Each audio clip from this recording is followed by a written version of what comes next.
Gostaria essa noite de compartilhar com os irmãos o Salmo 58.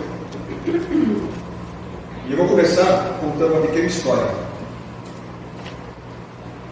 Imagine que num culto de escola bíblica dominical, o dirigente pede para o irmão João iniciar o culto com oração. E ele ora mais ou menos assim: ó Senhor, há pessoas ímpias no mundo, e a sua impiedade às vezes insulta, fere e ameaça os justos.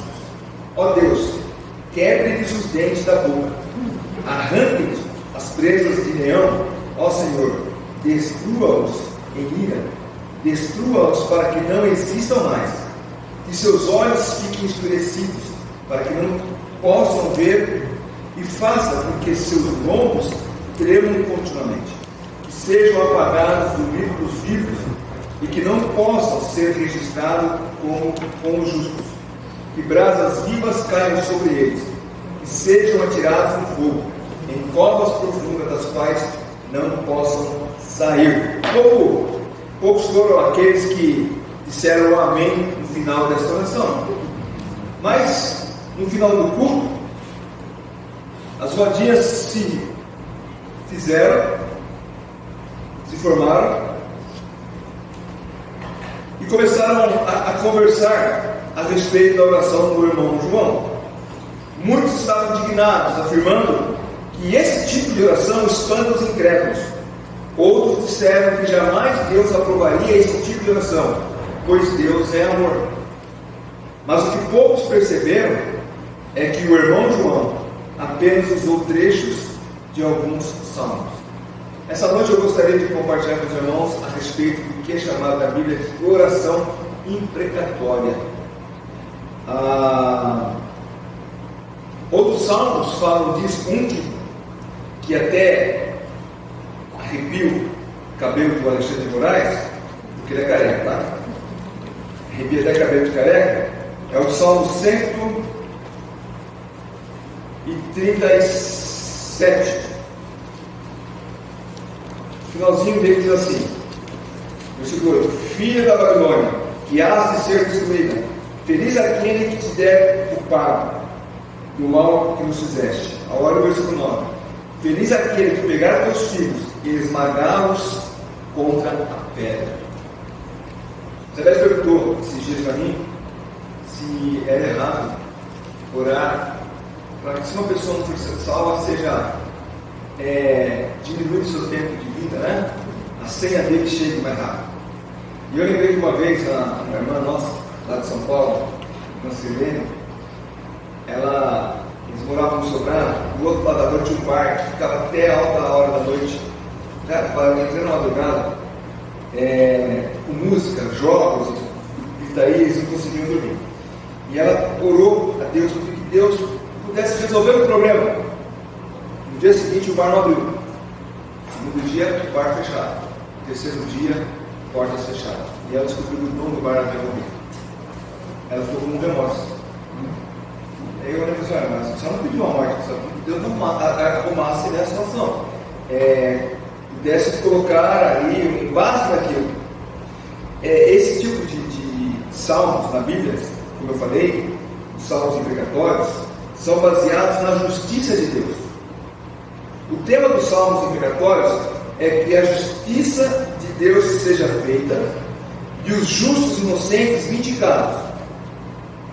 E se a ideia de justiça retributiva é perdida ou ela é desvalorizada, em seguida, os salmos imprecatórios, eles se a pessoa não tiver essa ideia, se ao ler esse salmo, ela não tiver essa ideia de que a justiça retributiva é colocada ali, se as pessoas não valorizarem esse fato, então esses salmos imprecatórios, eles não vão ser compreendidos. Eles devem entender por que o salmista orava dessa forma. Muitos crentes hoje vivem o evangelho, desde quinta-feira eu falei um pouco disso, né? O evangelho da leveza. Aquele evangelho onde os crentes de hoje, eles são aquela geração mimimi, que é muito falado, né? Qualquer coisinha que você diz, Qualquer coisa que você fala é motivo de a pessoa dar um pulo. Se o pastor pega no pé de uma ovelha, ela pula para outro aprisco. E por isso, quando são confrontadas com palavras duras, elas se aborrecem. E ler um salmo desse, alguns até falam, mas o Deus do Antigo Testamento era um Deus violento, um Deus sanguinário. O Deus do Novo é um Deus de amor. É o mesmo Deus, agindo de maneira soberana na vida das pessoas. Então nós estamos vivendo, e aqui nós, particularmente no Brasil, uma fase de grande indignação, especialmente com as nossas lideranças na política, na justiça, né? Especialmente o famoso Supremo Tribunal. Nós temos visto mandos e desmandos de certos ministros que acham como verdadeiros déspotas, né? Pessoas tiranas. E nós, como crentes, temos que orar para essas pessoas serem salvas. Mas nós também temos que orar para que Deus possa pesar a mão e fazer justiça. E eu creio sim que nós devemos orar por esses homens, clamar a Deus que eles alcancem, que eles sejam alcançados pelo poder do Evangelho. Mas nós não podemos ignorar que assim como todos os que rejeitarem o sacrifício de Cristo em vida, esses tais ministros pagarão por seus desmandos. Isso porque, nós vamos ver daqui a pouco, Deus estabeleceu para manter a ordem. O Salmo 58 ele nos fala desse tipo de gente. Ele começa, ele tem o início dele interrogando aos poderosos senhores da terra. Ele diz: falais verdadeiramente justiça, ó juízes? Julgais com retidão os filhos dos homens? Ele fala uma pergunta: vocês estão julgando com justiça? Vocês estão julgando com retidão? Suas decisões são justas? Ou a injustiça que vocês praticam não afetam diretamente as pessoas, especialmente os mais simples, né? E o salmista então ele protesta contra os planos desses homens com toda sorte de maldade. E ele fala a respeito desses homens. No versículo 2 final diz: tendo na mão as vossas mãos, né? Distribuis na terra a violência de vossas mãos. Ou seja, tendo as suas mãos apressadas em fazer a violência. E o salmista conclui que a terra está cheia de perversão e injustiça. O versículo 2 ele começa dizendo, depois de fazer a pergunta, né? Se vocês estão sendo verdadeiramente justos, juízes justos, honestos, estão julgando com retidão, ele mesmo responde: longe disso. O longe disso aqui retrata o como eles se distanciaram dos caminhos do Senhor. Nós devemos lembrar que os juízes foram colocados por Deus, foram dados por Deus para julgar as causas com justiça e equidade. Lá em Deuteronômio capítulo 16, nós temos as instruções dadas por Deus. Capítulo 16, versículo 18 até o 21. Juízes e oficiais constituirás em todas as tuas cidades, que o Senhor teu Deus te der entre as tuas tribos, para que julguem o povo com reto juízo. Não torcerás a justiça, não farás acepção de pessoas, nem tomarás suborno, porquanto o suborno cega os olhos dos sábios e subverte a causa dos justos. A justiça seguirá somente a justiça, para que vivas e possuas em herança a terra que te dá o Senhor teu Deus.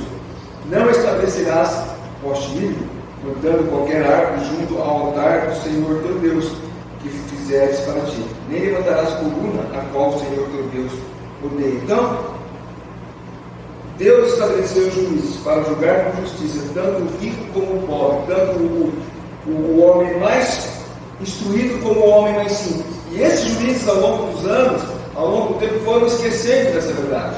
E tal como na época do Antigo Testamento, os nossos magistrados de hoje parece que fecham os olhos para a justiça. Existe um quadro, um desenho onde o juiz bate o martelo, passa a mão e a outra está pegando um suborno. Isso é triste acontecer. A perversidade desses juízes e magistrados, e não apenas eles, né? Muitos governantes se incluem aqui, mas a perversidade se estende desses magistrados, como eu disse, em todas as esferas da sociedade. A maldade dessas pessoas não é algo que surgiu na vida adulta. Eles, por natureza, têm a maldade. É lógico, todos nós nascemos em pecado. Mas eles, aqui o salmista diz que a corrupção é inerente no coração deles. O salmista fala aqui no versículo que eles mentem desde quando nasceram. Desde a sua concepção nasceram, eles já se encaminharam proferindo mentiras. Todos nós temos um certo grau de maldade. E a explicação disso é que nós nascemos em pecado. Somos pecadores. O homem sem Cristo, ele pode até, e muitos conseguem, controlar os seus ímpetos maléficos. Às vezes, nós temos pensamentos ruins contra alguém, mas nós controlamos e somos controlados pelo Espírito Santo e sabemos que é pecado. E muitos homens que não têm Cristo como Salvador também conseguem controlar isso pelo senso de moralidade que está no seu coração. Ele não é salvo, não é crente, mas tem uma moralidade que ele sabe que matar, por exemplo, é errado, roubar é errado. Ele sabe moralmente é errado, por isso não rouba. Ele sabe que mentir é errado, por isso não mente. A maioria acaba controlando essas ações pela consciência moral que todo ser humano tem. Porém, alguns não conseguem. Aliás, você já deve ter ouvido falar, ou até mesmo você já falou o seguinte: fulano, ele é uma pessoa tão boa, que só falta ser crente. Boa. Nossa, fulano não é crente, mas parece ser mais crente que os outros que se diz crente. Por quê?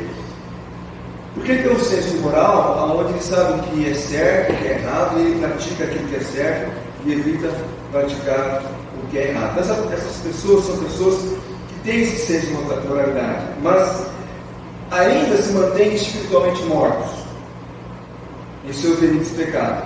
Quando a pessoa aceita o Senhor Jesus Cristo, ele entende que o que ele não fazia de errado não era apenas porque era errado, mas porque era pecado. E que esse ato desagradava a Deus, ou desagradaria a Deus. Um homem ou uma mulher que vivem vidas à margem da sociedade, um assaltante, um traficante, uma prostituta, ou enfim, um assassino, eles não têm, ou eles abafaram de tal maneira o senso de moralidade que para eles tanto fez como faz. Tal como o nosso irmão Wagner disse ontem, uma atriz, uma prostituta, né? Mas quando ele falou, eu pensei que era atriz. Tem também uma atriz de filme pornô que se diz evangélica, né? Então ela não tem nada errado. Não se sente, não sente errado, não percebe que ela não faz nada errado.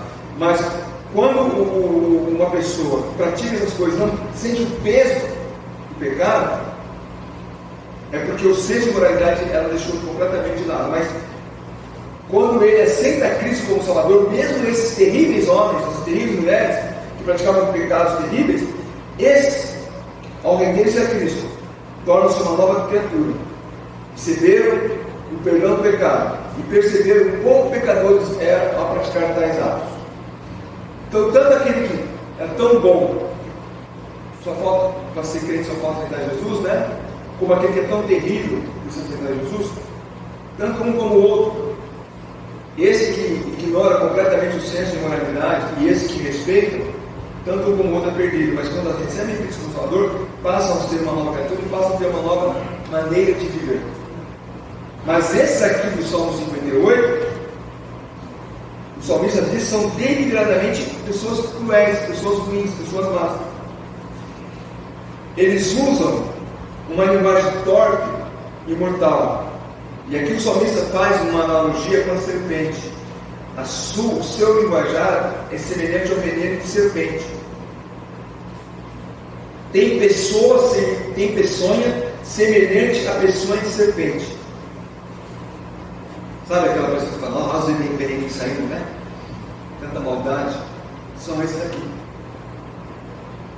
São é algo natural, como na serpente o veneno é natural.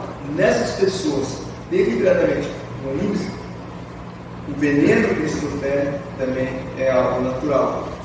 E sendo algo natural, é incurável, é incorrigível.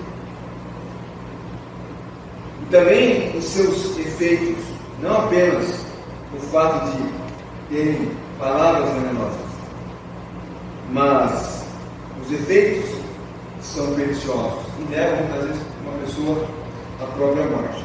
E o salmista continua dizendo, além disso tudo, ele está apenas dando um retrato de quem são esses juízes, esses magistrados.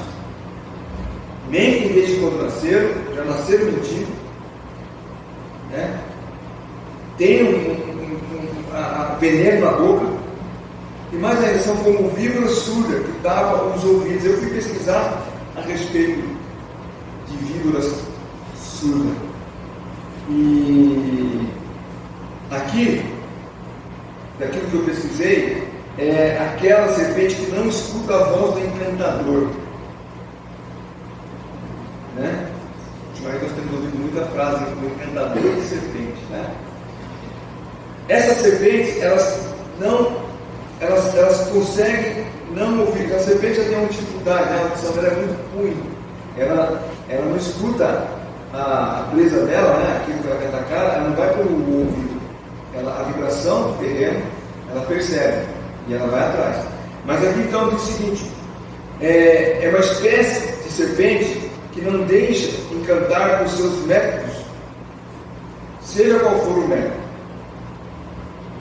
sem argumentos, persuasões ou esforços que possam ser usados para aplacar a malícia envenenada ou mudar a disposição desses homens. Assim como a serpente que não ouve, não deixa ser levada pelo encantamento, esses magistrados aqui, da mesma forma, eles não deixam ser levados pela correção.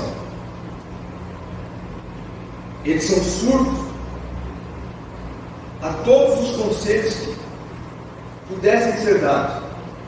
Todo aquele conselho que poderia ser dado para que eles tivessem a correção na sua maneira de agir. Imagine chegar lá, você chega para o juiz, tá? Não vou dar o nome dele, e fala assim: olha, eu gostaria de ler um texto para você. Eu queria ler Deuteronômio 16, 18. E vê se você se encaixa aqui. Aí agora eu quero ler o Salmo 58. E vê se você encaixa. Dependendo do juiz, você vai ser lá preso. Né? Porque ele já entendeu o que você está tensionando com ele. Então, mas eles não dão ouvido a qualquer instrução. Eles não dão ouvido a qualquer reclamação, ou advertência, ou conselho.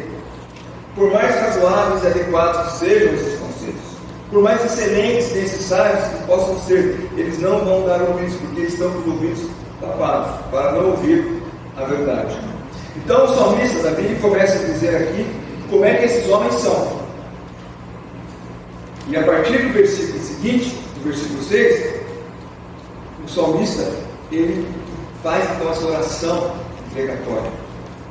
Oração clamando pela justiça de Deus. Não está jogando praga. Ele assume a linguagem de imprecação e solicita a vingança de Deus. A prerrogativa peculiar é para que Deus possa reprimir a opressão e justificar a inocência ferida. Senhor, tome pelas mãos esses homens que foram colocados para julgar com justiça e não estão fazendo isso. Pese a mão sobre eles. Você não está pecando em orar assim.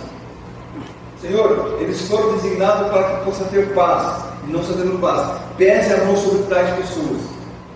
Se eles não querem dar ouvido à tua voz, pese a mão sobre eles. Aí se acontecer que nem aconteceu com a nossa irmã Sirlene lá, que o outro bar morreu, você não pode depois ficar com medo, né? Ontem, foi ontem, assim, o filme, sexta-feira? Como é que chama o filme? Cara, Harriet, né? É a história de uma moça, escrava americana, e ela foi, eu não vou contar o filme, tá? Mas ela era casada com um escravo livre, e o escravo foi pedir para que libertasse essa moça, que era a promessa do avô daquele homem, a fim de que eles pudessem viver junto, e o neném nascesse os filhos. E negou, o dono da fazenda negou. E naquele dia ela orou, ela orou para que Deus tirasse a vida dele. No outro dia ela morreu. Ela morreu. Então, se você orar para que Deus possa pesar a mão sobre aquela pessoa que está praticando a injustiça, a maneira que Deus vai agir é a maneira de Deus.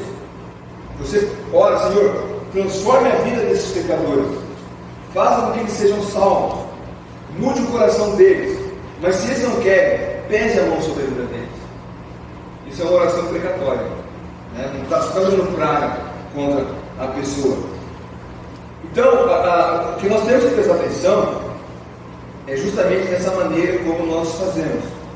Porque o salmista, ele não reivindica o julgamento ou o patrocínio de Deus à sua causa pessoal, né, a ele, mas à sociedade em geral. E ele ora a Deus, e ele declara a Deus a sua queixa contra a conduta maliciosa daquelas pessoas. E ele não determina a maneira em que Deus vai agir, mas ele ora a Deus para que Deus possa agir na vida deles, né? Ele coloca de uma forma interessante aqui, nós vamos ver no final do capítulo, como que Deus, ele imaginando como Deus estaria agindo e qual seria a disposição do coração dele ao ver Deus agindo na vida de tais pessoas. Então, ele ora a Deus para que Deus possa empreender uma causa que é indigna de defesa. E ele então começa falando, do versículo 6 em diante, orando a Deus para que Deus possa reprimir a violência de tais homens, né? Quando ele diz, ó Deus, quebra-lhes os dentes da boca, arranca, Senhor, as queixas aos leões, os queixais aos leãozinhos. Está pedindo para que Deus pudesse terminar a maneira deles estar julgando. E aqui ele faz essa comparação com a vida selvagem, né? E é interessante que ele usa não apenas o leão, mas ele vai usar a lesma também. E quando ele fala assim, por seus dentes, ele gostaria de dizer que eles, aqueles juízes, tais como animais selvagens, no desejo de rasgar e destruir as vítimas inocentes. Então ele fala assim, quebra-lhe os dentes, para que eles não venham mais a agir com justiça contra os inocentes. A comparação denota a fúria com que eles se inclinavam para a destruição dos inocentes. Então ele fala assim, da mesma forma que eles estão agindo com violência contra os inocentes, o Senhor possa também agir da mesma forma com ele, tirando-lhes aquilo que faz oprimir, que seriam os dentes. A gente sabe que o leão, ele destrói a sua vítima através dos seus dentes, né? Ele acaba com uma presa com as suas dentadas. Então o desejo salmista é que tais pessoas desapareçam, e aqui ele faz a outra analogia, como água, na versão que isso leu, como água em terra seca é parecido, né? Acho que é isso. Na minha versão está dizendo como água entre pedras. Sabe, você pega água assim e joga na pedra, o que acontece? Ela some. O desejo salmista então é que desapareça de tal forma, como você jogando a água em terra seca ou entre as pedras, que eles sumam, que eles desapareçam da história. Ele deseja o fim desses homens cruéis. E Davi, ele continua em sua oração, e aqui ele vai usar a lesma. Como é que você sabe que passou uma lesma dentro da sua casa? Fica um trilhozinho, né? Aquela gosminha ali. E esse exemplo que ele usa da lesma, né? Que deixa um trilho viscoso à medida que avança, e como o salmista fala, né?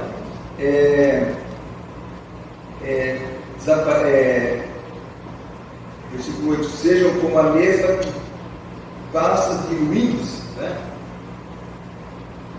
É justamente esse comportamento da lesma. Se você quer ver uma lesma diluir mais rápido, joga sal nela, aí ela vai embora, né? Mas ela, conforme vai andando, ela vai se desfazendo, né? Ela vai se diluindo. Então, o que Davi ele está dizendo aqui é que tais homens possam desaparecer de tal maneira que não mais seja visto. A alusão aqui parece ocorrer, né, ao lesma ou caracol que derrete, que dissolve à medida que avança. João Calvino, ele comentando esse versículo, ele diz o seguinte, abrindo aspas para Calvino: ele os compara a caracóis. E pode parecer ridículo em Davi usar figuras tão desprezíveis ao falar de homens que eram formidáveis na força e influência. Não repetimos o que ele considerava Deus capaz em um momento, sem o menor esforço para esmagar, aniquilar a oposição mais poderosa. Seu poder pode ser o que os encorajou, ou seja, Davi está dizendo o seguinte, Calvino está dizendo o seguinte, que Davi compara a lesma, um objeto tão insignificante, aos magistrados que se acham tão importantes. Olha o que ele está falando. Isso é uma lesma que vai desaparecer conforme vai andando. Então, o Calvino ele chama a atenção para isso. Olha, o poder deles, talvez eles se encorajaram e agir dessa maneira pelo poder que foi dado a eles, na sua vã confiança, estenderam seus planos a um futuro muito distante. Mas ele, Davi, o encarou com os olhos da fé e viu no julgamento de Deus que eles estavam condenados a ser de curta continuação. João Calvino continua dizendo: ele, Davi, talvez a arudícia repentina com que os ricos subiram ao poder, planejou arremessar o orgulho que eles têm de sentir de um avanço tão fácil à prosperidade, lembrando que a sua destruição seria igualmente rápida e repentina. Então aqui João Calvino até chama a atenção a esse fato de que muitos governos, muitos impérios surgiram fortes, mas que hoje nem se lembram mais.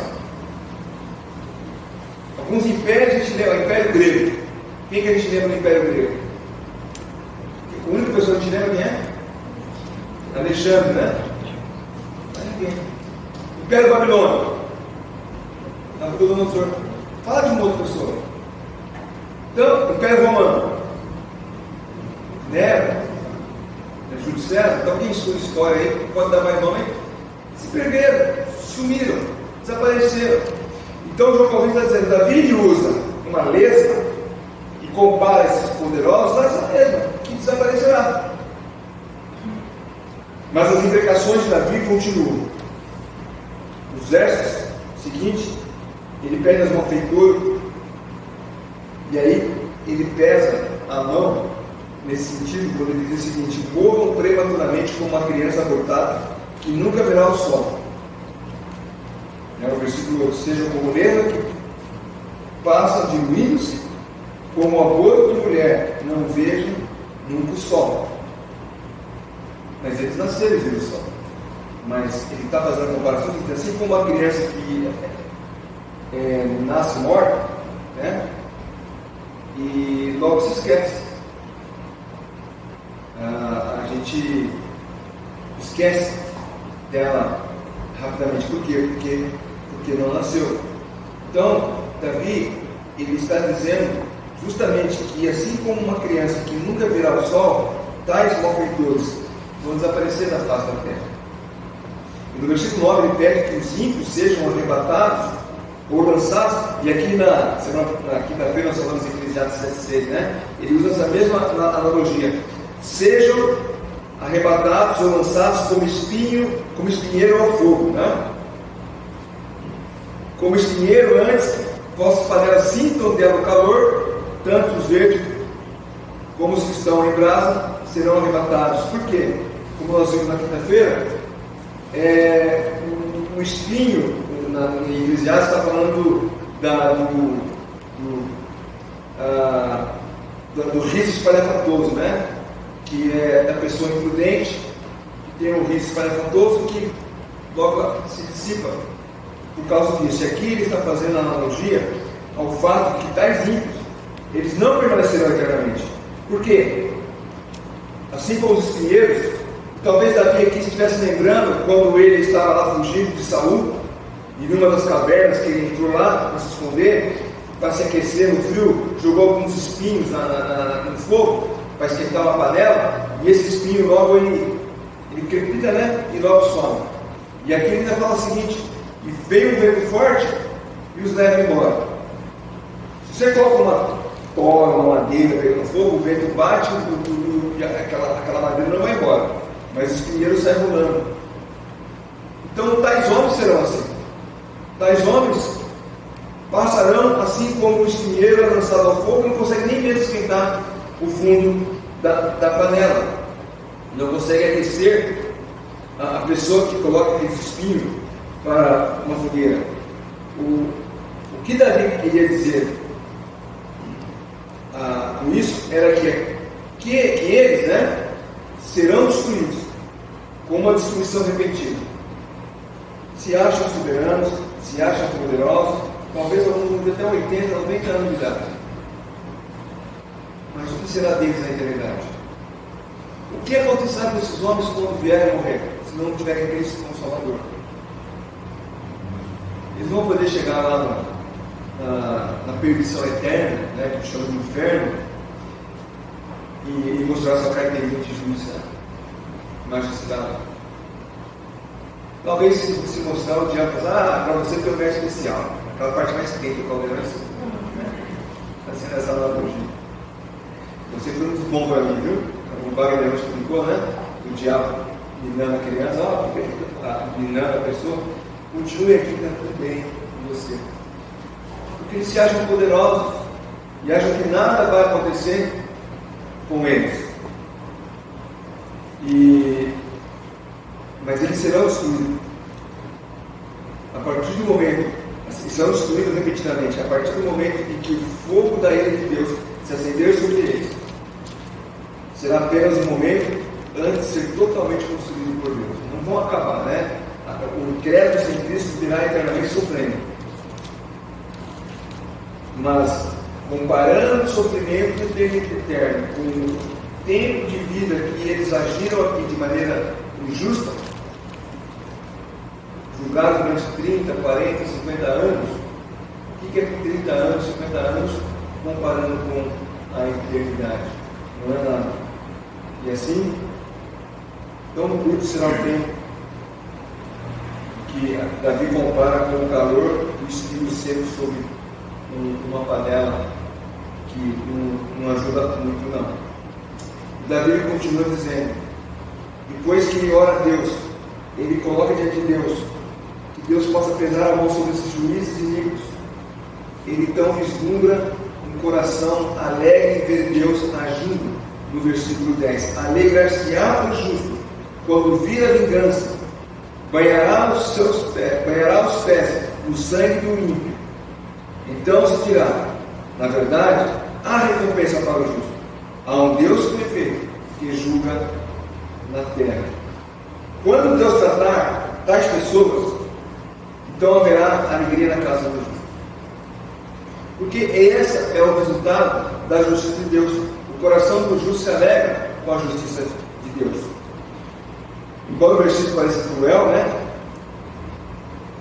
E olhando, como eu disse, aqueles que acham que o Deus do Novo Testamento é um Deus de amor, essa parte do versículo, quando ele diz: banharás os pés o sangue do ímpio, nós sabemos, primeiro, que no futuro os cristãos regozarão quando o Senhor vindicar sua glória divina por meio da vingança, que é a mim pertence. Romanos 12, 19 diz: a vingança me pertence. Então nós vamos alegrar de ver Deus vindicando a sua glória divina por meio da sua vingança, não nossa vingança. E então a imagem que é tirada aqui de banhar os pés no campo de batalha é a imagem tirada de um campo, de uma guerra, onde o vencedor pisa no sangue dos mortos. É uma linguagem que, embora pareça, é uma linguagem forte que denota toda a derrubada dos ímpios. Mas, na verdade, a alusão que Davi faz aqui é ao sentimento de satisfação do triunfo de Deus sobre o seu inimigo. Não é a vingança por vingança, mas é a satisfação de ver Deus triunfando sobre os seus inimigos. A gente às vezes olha assim: Senhor, como o mundo é injusto, como crentes do mundo sendo perseguidos, países, onde o influencialismo é regra geral, a pessoa que professa a fé é morta, são decapitados.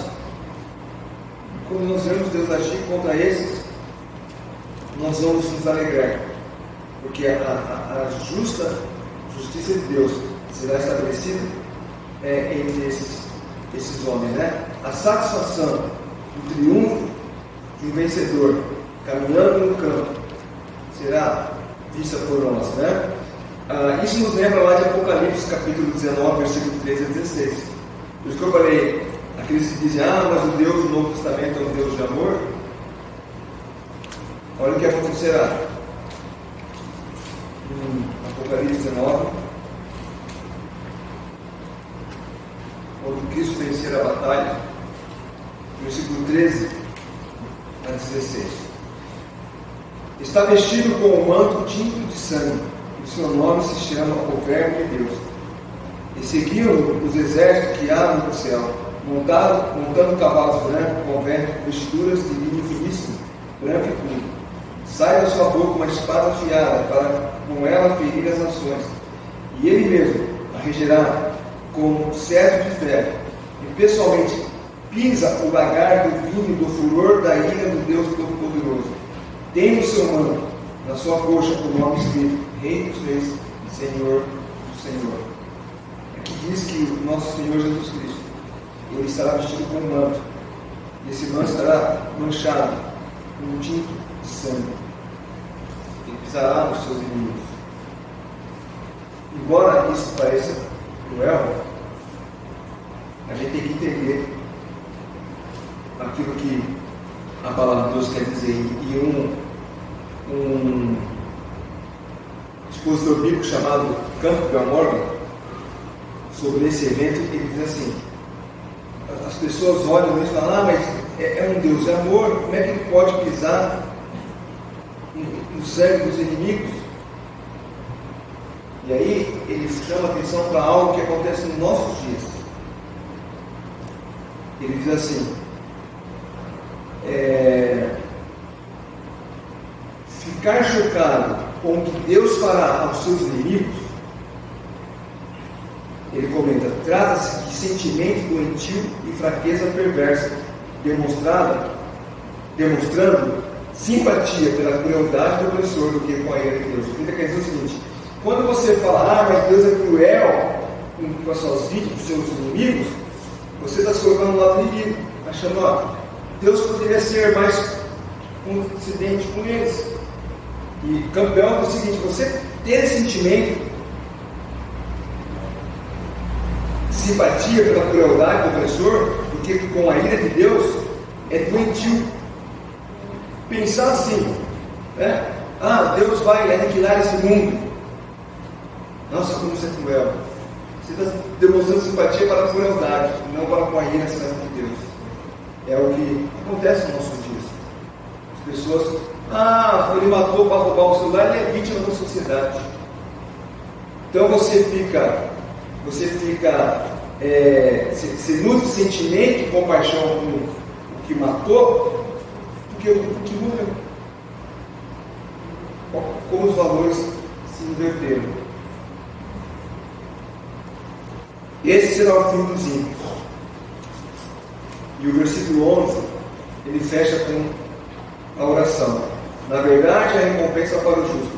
Há um Deus perfeito que julga na terra. A oração de Davi é um clamor de esperança. Quando os ímpios forem julgados,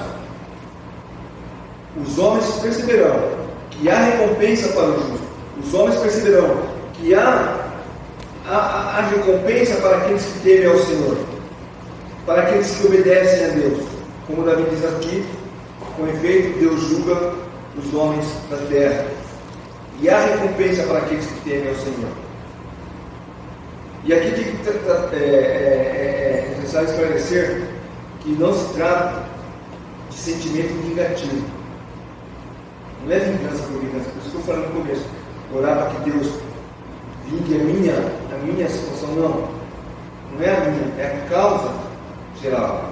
Então aqui não é sentimento vingativo, ou que o vencedor e o justo terá prazer no derramamento do sangue, ou no sofrimento de outros, mas que ele possa descansar no fato que Deus um dia irá tratar o injusto, o ímpio, o infiel, com justiça. E nós olharemos para aquilo, está vendo como foi bom confiar em Deus? Está vendo como foi bom saber que Deus é soberano e é justo? Olha o sofrimento deles agora. Nós vamos ficar aqui mancando, isso mesmo, Deus, mata mais, aquele lá, Senhor, pega ali. Não, mas nós vamos falar, Senhor, quão glorioso é a tua justiça, porque o Senhor tem tratado com o devido, fugiu a palavra aqui, mas o Senhor tem tratado de maneira correta aqueles que agem com injustiça contra o teu povo. Então não é um sentimento de vingança, não é prazer no derramamento do sangue do inimigo, mas é um sentimento de satisfação e aprovação quando a lei de Deus é vindicada e quando o triunfo da maldade é impedido. E aí o justo, ele se regozija quando vê não a sua vingança, mas a vingança do Senhor. Quando é que é a minha vingança? É quando eu resolvo fazer com as próprias mãos. Lembra que eu falei que todo homem, na sua essência, ele é pecador, então os seus pensamentos são malignos. E quando nós chegamos a Cristo, esses pensamentos eles são banidos. Mas como nós vimos hoje de manhã no local, aí nós estamos num processo e às vezes nós agimos de maneira que não deveríamos. Quantas vezes, até que eles têm um livro para assim, fosse um sniper, subiria num prédio e, deixa pra lá. Mas não é a minha vingança. A vingança pertence ao Senhor. Porque se nós sofremos hoje, Deus vai tratar com várias pessoas de maneira justa. A gente ora para que as pessoas conheçam a Cristo como seu Salvador. Mas não que Deus possa pesar a mão sobre tais pessoas, porque eles estão agindo de maneira contrária ao propósito que Deus estabeleceu essas pessoas. E aí vai para todas as esferas da sociedade, inclusive no meio cristão. Aquele pastor que age de maneira de explorar a fé do povo, de sugar o povo, tirar até o último centavo do povo para o seu próprio prazer, para a sua própria satisfação, Deus vai pesar a mão também sobre essas pessoas. Aliás fala, em Hebreus, que nós como líderes, como guias, nós iremos prestar conta diante de Deus. Hebreus 13, Hebreus capítulo 13.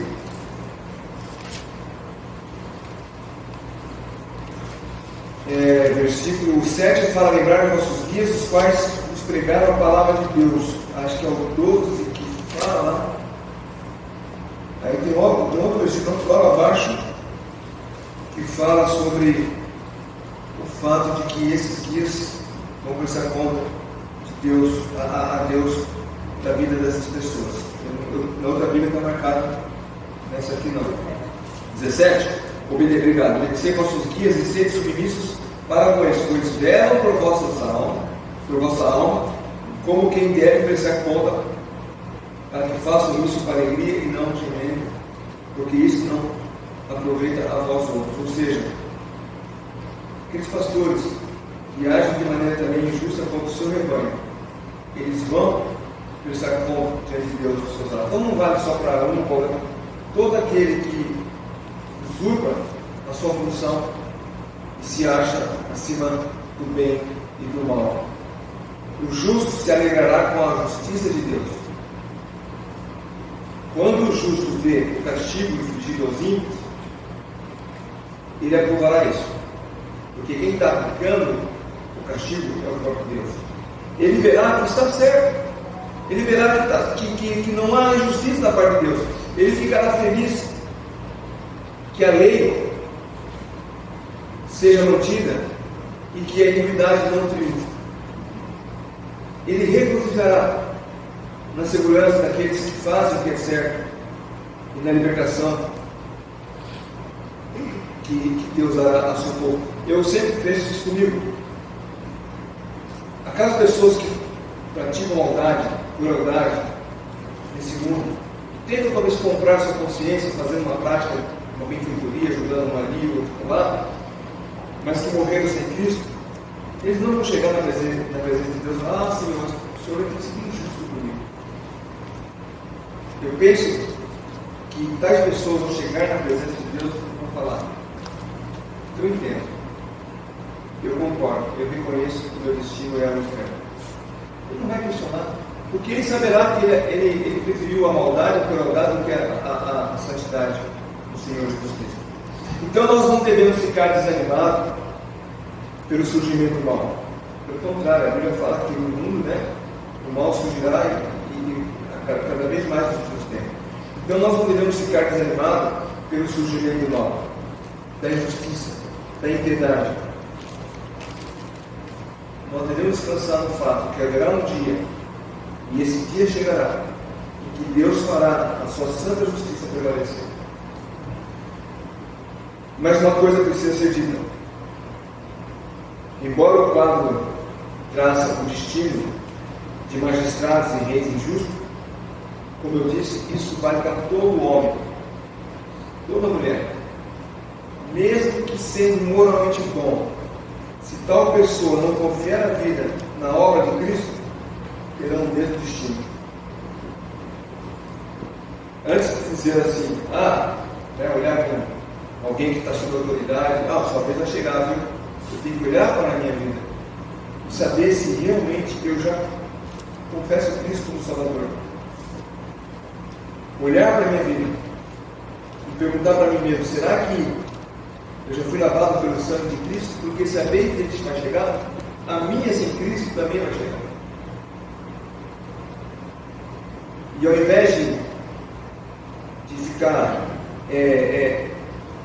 imaginando, se eu pudesse, eu faria tal coisa, não. Olha, Deus, Senhor, põe a tua mão sobre essas autoridades. Se é para o louvor da glória que eles sejam salvos, que ele manifeste o arrependimento dos seus pecados. Senão, o Senhor pode pesar a mão sobre 10 pessoas, para que o mundo possa ver que o Senhor é Deus. O mundo não está descontrolado. Deus está no controle de todas as coisas. Nós estamos vivendo no Brasil um processo terrível. Um processo onde o nome de Deus tem sido zombado por muitas pessoas, ignorando que Deus tem poder. E muitos crentes talvez ficam até temerosos, achando: mas se acontecer tal coisa, se o que nós estamos pedindo a Deus não acontecer, Deus é soberano. E alguém disse recentemente o seguinte: olha, com relação ao futuro governante do Brasil, se for para o bem do Brasil, se for para o bem da igreja, que ela sofra, nós vamos passar por sofrimento. A igreja brasileira sequer teve um espinho no dedo. A igreja brasileira nunca sofreu até hoje. E se ela tiver que sofrer, como ela não está projetando, saiba que isso não está fora dos propósitos de Deus. Mas que nós devemos orar para que Deus pese a mão sobre tais pessoas que estão agindo de acordo com a vontade de Deus, e pesar aqui a mão é ou salvá-los, ou realmente mostrar a eles que existe um Deus soberano, não há problema algum, não há pecado algum. Também não vai sair orando, Senhor, bate aquele, Senhor, bate aquele lá. O pastor falou que eu posso orar assim, não. Senhor, põe a mão sobre essas pessoas, pese a mão sobre elas. Elas são injustas, elas estão afrontando a tua santidade. Elas estão zombando o nome de Cristo. Mas que o Senhor possa mostrar para essas pessoas, se não for aqui na nossa geração, na futura, e se não for aqui nesse mundo, na eternidade, nós veremos Deus aplicando a sua justiça sobre tais pessoas. Que nós possamos realmente orar pelas nossas autoridades e colocar elas diante de Deus, para que elas ou se arrependam, ou que possam colher o fruto da sua justiça. Amém? Amém.